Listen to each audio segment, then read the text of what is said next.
Hey guys, what's going on? This is No Dice and or Roaming Lens coming to you with a little slideshow on how I built these longboard camera platform mount doohickeys for my longboards. See, I got my Sector 9 on my Streetswell Cruise on the back of a 1-inch grid board that kind of gives some scale idea to what's going on with this. I had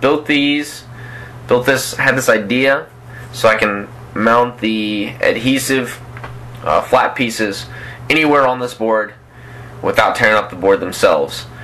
And it's really versatile. It's really cool. I'm excited to see kind of what happens with this. A little bit closer view right here.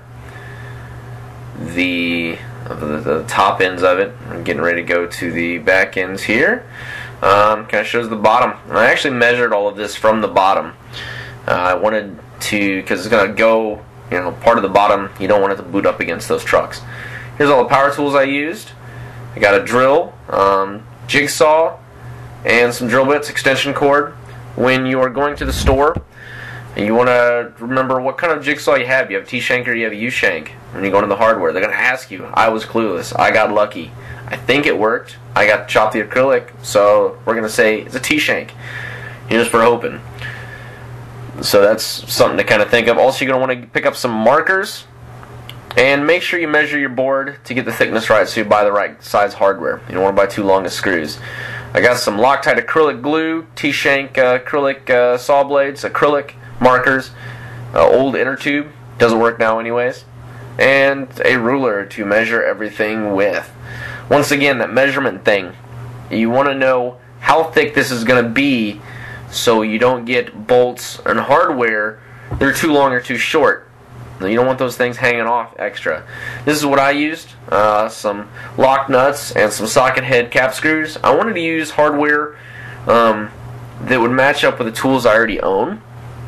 I ended up failing in that, but a little suggestion for you guys. The less tools you have to carry, it's just microweight really, so it's no big deal to me. I'll carry whatever, but it's going to help you kind of keep your kit light, so you're not carrying crap tons of stuff and, conversely lose a crap ton of stuff. Here I am tracing the bottom of the board. When you're tracing this, guys, I actually found out that the edges aren't square. So find your square edge, your actual perfect edge. There's a little lip on it. That way you can actually trace this correctly and you're not tracing on a curved piece like I ended up doing. It worked out okay, but just for neatness sake, take time, find that square edge. It's going to save you a little bit of head scratching and figuring later on down the road. You see the blue piece, area in between the blue is where the board's actually going to sit. The red, in between the red and blue, are actually the side pieces. This is where I'm actually going to mount the hardware to keep it affixed to the board. The board and the rubber are going to go in between the blue. Use the different colors there. Something else I found out, actually, if you trace on both sides of the acrylic, it really helps out when you go to cut these things out. No matter what, you're going to end up rubbing part of this off. So if you trace both sides, you're still going to have some guidelines. You're going to get a little bit more accurate cut than I did. So it will help you make a little bit smoother looking product. Not too shabby for the first build. I don't know if I'm going to build a whole lot more. We'll see if these things fall apart. Here's some of my measurements to make sure that I have the thicknesses right. Once again, I did this after the fact. If I would have did this before I went to the store, it might have worked out really bad. Look, math teacher, I showed my work. She would be proud of me. Don't make fun of me if my equations aren't correct. It made sense in my head, so it worked. Here's the side pieces that I used. I started out with 1 and 2, kind of putting them together. That really, they're not symmetrical and they don't really fit together like that, so I ended up not doing that the rest of the way. 4 and 5. Top and side pieces all labeled up against that 1-inch board. You can see definitely on the top of the top piece it's not even. Even the top of the bottom piece, once again, not square. It's because the bottom isn't square. Oops. Minor obnoxiousness. Here's kind of pre-construction. I wanted to lay it out, make sure the side pieces matched up and lined up. Really, an inch is cutting it pretty close when you start drilling the hardware, because you don't have a whole lot of room for error. On my Sector 9 one, I actually got real close to one of the edges after it all ended up. Here, both of them are. You kind of see the top piece is real shiny, and the bottom piece are kind of cloudy. It's because you want to sand with 220 grit sandpaper before you acrylic glue these things together. That way the glue has something to latch onto.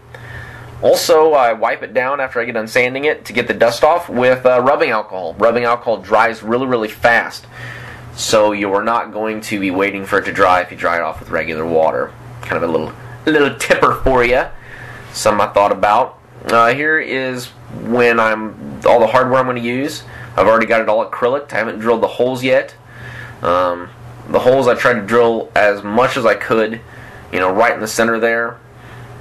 Like I said, sector 9, not such. I missed one of the sides. Once again, dude, it was because the bottoms weren't square. It made those measurements a lot harder to make, and the construction was a little bit more difficult than it could have been had I just realized the bottoms weren't square. Here it is after I've drilled it. Now when you're drilling these things, guys, it might be tempting, okay, drill the top holes and then drill all the way through that top piece on there. That actually will melt the top piece to the bottom pieces. Don't do what I did.